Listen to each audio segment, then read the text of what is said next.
Dear students, हम लोग new lesson पढ़ रहे थे घर्षण बल। जैसा कि हमने घर्षण बल की एक जो है हल्की सी रूपरेखा कल की क्लास में खींची थी। आपको बेटा बताया था कि बहुत ही छोटा लेसन है और छोटा इसलिए और ज़्यादा हो गया है, कोरोना काल की वजह से इसके काफ़ी कैंसल हो गए हैं। घर्षण बल हिंदी में रगड़ बल। दो वस्तुएं जब एक दूसरे पर रगड़ करती हैं तो उनके संपर्क तल पर यह बल उत्पन्न होता है। इस बल की खासियत होती है it oppose the motion of body. माटी का मोशन गति का विरोध करता है और जिधर जो है वस्तु गति करती है उसकी अपोजिट डायरेक्शन में इसकी जो है वर्किंग दिशा होती है और इसी बल के कारण वस्तुएं रुकती हैं।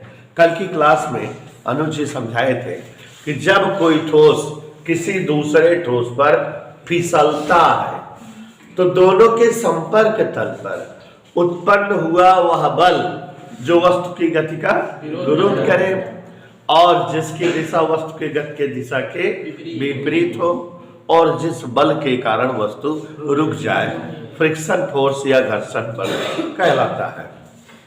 When one body moves to another body, then a force created at their contract layer which oppose motion of the body and which direction is in the opposite direction of the direction of body and by which body comes into rest is called friction force।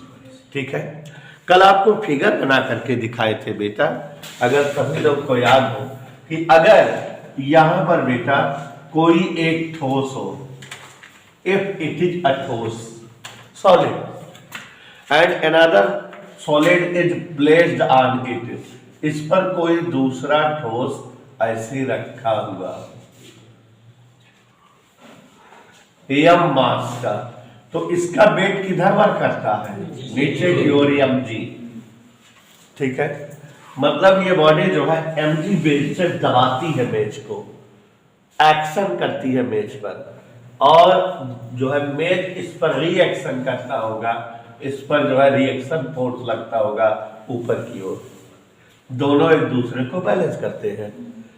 If be applied any force, अगर हम इस पर कोई force लगाए और इसको motion में लाए, गति में लाए, यहां हम मान लो इसको एफ बल से खींचे, इधर गतिक बल माने इस बल से इसको खींच रहे हैं, तो हम समझ गए एक ठोस दूसरे ठोस पर गति कर रहा है कि नहीं। तुरंत दोनों के संपर्क तल पर एक बल बनेगा जिसे हम P से डिनोट करते हैं और यही हमारा घर्षण बल या फ्रिक्शन फोर्स होता है। ये एक वेक्टर राशि है, इसलिए इसके मैक्सिमम कितने कंपोनेंट होंगे? तो एक एक्स अक्ष की दिशा में और एक वाई एक्सिस के अलावा। तो घर्षण बल का वह घटक जो तल के समांतर या तल की दिशा में होता है, a component of friction force which is in the direction of plane or which is parallel to the direction of plane। नहीं समझे बेटा? A component of friction force which is parallel to the direction of plane, तल की दिशा के समांतर हो या तल की दिशा में हो, is called static friction force, स्थैतिक घर्षण बल। जो बेटा इंग्लिश मीडियम वाले बच्चे क्लास में आ रहे हो, 2-3 लोग, वो बेटा हम वीडियो में जैसे बोल रहे हैं, रिकॉर्ड हो रही है, तो पहली चीज तो अपने आप ट्रांसलेट करोगे तो और ज्यादा बेहतर, अच्छे से याद हो जाएगा। और बाय द वे प्रॉब्लम होती हो तो आप जो है वीडियो देख करके वहां से चुरा लिया करो, जो मैं बोला रहता हूँ अंग्रेजी वाक्य उसको राइट आउट कर लिया करो। थोड़ा सा बर्डन है आपको, माने हम सुबह पढ़ा रहे हैं, 15 मिनट आपको विजेता तिवारी घर पे पढ़ना पड़ेगा, तो 10-15 मिनट घर पे पढ़ लिया करो। नोट्स रोज की रोज बनाया करो, ठीक है? पर डे के नोट्स जैसे आज पढ़ा रहे हैं, शाम को अपनी नोट बना लेना और अगर कोई डाउट बना रहे वहां पर जगह छोड़ देना, नेक्स्ट डे हमसे पूछ लिया करो कि सर इसकी इंग्लिश नहीं आई बता दो, ठीक? और रोज की रोज बनाया करो, हम किसी भी दिन कॉपी चेक कर लेंगे, डांट पड़ेगी। तो क्या बताए बेटा, घर्षण बल का जो घटक तल के समांतर होता है, a component of friction force which is parallel to the plane is called static friction force, स्थैतिक घर्षण बल कहलाता है। और घर्षण बल का जो घटक तल के लंबवत होता है वह जो है अभिलंब प्रतिक्रिया, नॉर्मल रिएक्शन कहलाता है। क्या कहलाता है साजिद नारिया वाला? Normal reaction. ठीक है। A component of friction force which is perpendicular to the direction of plane, तल के लंबवत हो, उसे ही अभिलंब प्रतिक्रिया या नॉर्मल रिएक्शन कहा जाता है। ये नॉर्मल रिएक्शन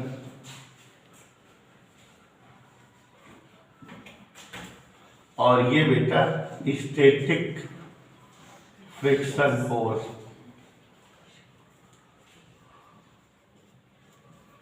इतना समझाए थे ना बेटा।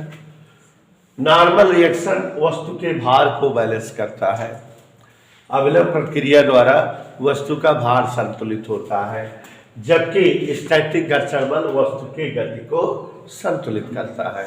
फिर यहीं पर आपको बेटा सीमांत घर्षण बल समझाए थे। कौन सा घर्षण बल बेटा? कल की क्लास आप लोग जो लोग कल नहीं आए थे, वीडियो देख करके समझ लीजिए, आपकी सहूलियत के लिए वीडियो पड़ी रहती है कि मान लो क्लास ना हो तो नेक्स्ट डे वीडियो वगैरह देख लिया करो। कल की क्लास में देखो, आज जैसे हम डायरेक्ट परिभाषाएं बता रहे हैं, कल सब में एग्जाम्पल देके समझाए थे।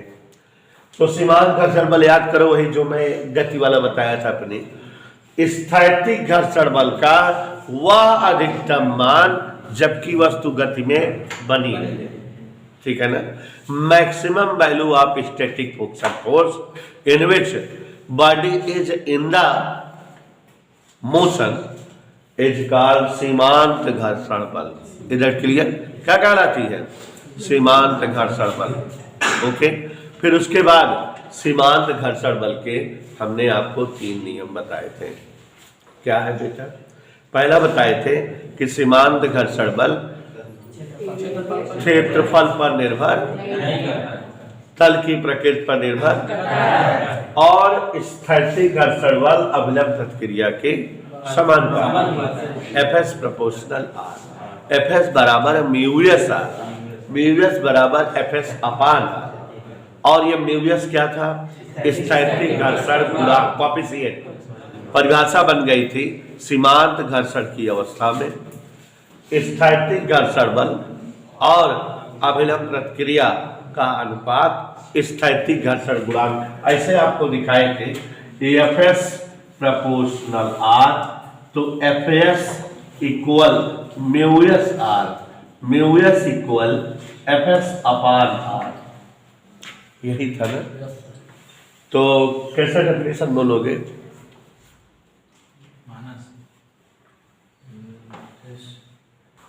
Within limiting static friction force, माने सीमांत घर्षण की अवस्था में, ratio of static friction force with normal reaction is called static friction coefficient.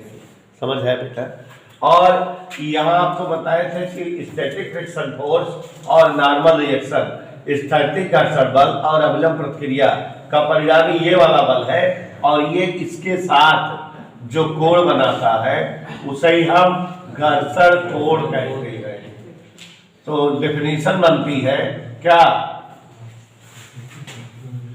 स्थैतिक घर्षण बल और अभिलंब प्रतिक्रिया के परिणामी द्वारा अभिलंब प्रतिक्रिया के साथ बना कोण घर्षण कोण कहलाता है।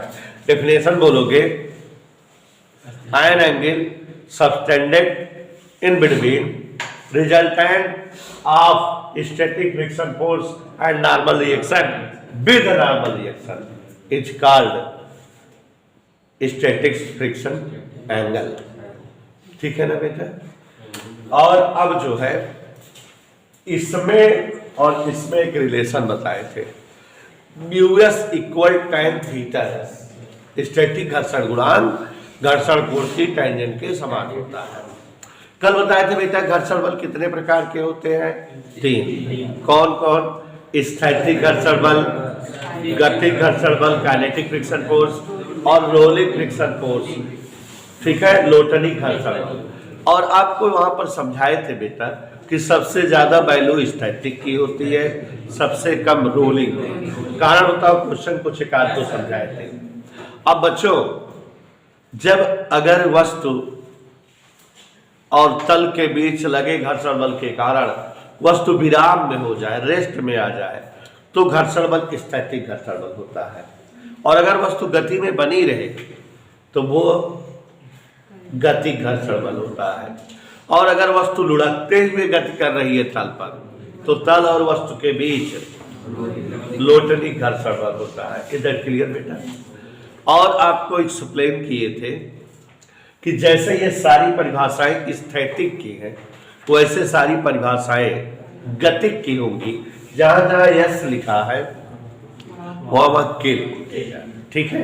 तो जैसे एफ के क्या होगा? गतिक घर्षण बल का वह घटक जो तल के समांतर हो उसे गतिक घर्षण बल कहते हैं। ऐसे ना बेटा? कहे हमसे गतिक घर्षण गुणांक म्यू के बताओ, तो गतिक घर्षण की अवस्था में गतिक घर्षण बल और अभिलंब प्रतिक्रिया का अनुपात, माने सब डेफिनेशन बना लेंगे। गतिक घर्षण बल से, ये घर्षण बल से लाभ और हानि बताए थे। लाभ बताए थे कि चलती हुई वस्तुएं रुक पाती हैं, वस्तुएं तल पर चल पाती हैं, कील धंस पाती दीवार में, पत्थर को जो है गिरने से बचाती है। जैसे जो है पहाड़ी इलाकों में स्टोन फॉल होता है, पत्थर लटके रहते, गिरते नहीं, तो वह घर्षण के कारण रुके रहते हैं। और वस्तुओं को आप कैच कर पाते हो, पकड़ पाते हो। ये सब चीज़ें घर्षण बल के लाभ थे। हानियाँ भी थी, बचाव भी था। चैप्टर पूरा कल फिनिश हो गया था, तो हम चाहते हैं कि थोड़ा थोड़ा लिखा भी देते हैं, ठीक है? हमने बोला बेटा, जब कोई ठोस किसी दूसरे ठोस पर फिसलता है तो दोनों के संपर्क तल पर उत्पन्न वह बल जो उनकी गति का विरोध करता है घर्षण बल कहलाता है। घर्षण बल की दिशा वस्तु के गति के दिशा के विपरीत होती है। इसी बल के कारण वस्तु विराम में आती है। घर्षण बल का जो घटक तल के समांतर होता है स्टैटिक घर्षण बल कहलाता है। घर्षण बल का जो घटक तल के लंबवत होता है अभिलंब प्रतिक्रिया कहलाती है।